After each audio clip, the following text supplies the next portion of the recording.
হৃদয়ের শান্তি গে। ভাই ও বোনেরা, আমরা প্রতিদিন দুনিয়ার দৌড়ঝাঁপে দিশেহারা হয়ে যাই। দুশ্চিন্তা, হতাশা আর অশান্তি আমাদের হৃদয়কে ভারী করে রাখে। কিন্তু আল্লাহ নিজেই কোরআনে বলে দিয়েছেন, নিশ্চয়ই আল্লাহর স্মরণেই হৃদয়ের শান্তি। সূরা রাদ 1:3-2-8।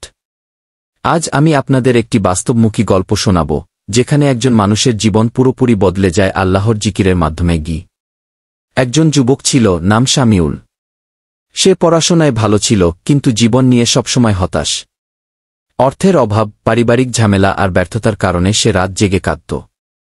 একদিন হতাশ হয়ে সে বন্ধুর কাছে গিয়ে বলল, আমার মন শান্ত হয় না। আমি চেষ্টা করি, কিন্তু ভেতরে শুধু আগুন জ্বলে।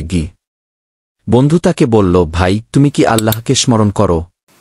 আল্লাহ নিজেই বলেছেন, নিশ্চয়ই আল্লাহর স্মরণেই হৃদয়ের শান্তি। প্রথমে শামিউল গুরুত্ব দেয়নি, কিন্তু এক রাতে ভীষণ কষ্টে সে সিজদায় পড়ে আল্লাহকে ডাকল। মুখে শুধু বলল, আল্লাহু আকবর, সুবহানাল্লাহ, আলহামদুলিল্লাহ।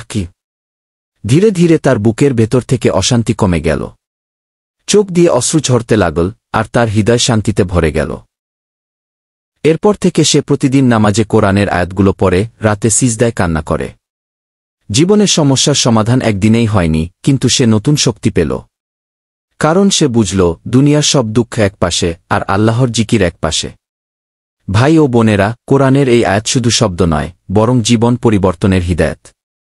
আল্লাহ বলেন, যারা ঈমান এনেছে এবং আল্লাহর স্মরণে তাদের অন্তর শান্তি লাভ করে। জেনে রাখ, আল্লাহর স্মরণেই অন্তর শান্তি লাভ করে। সূরা রাদ 1:3-2-8। আজ থেকেই প্রতিজ্ঞা করুন, আমরা নামাজে মন দিব, প্রতিদিন অন্তত 1 মিনিট আল্লাহর জিকির করব।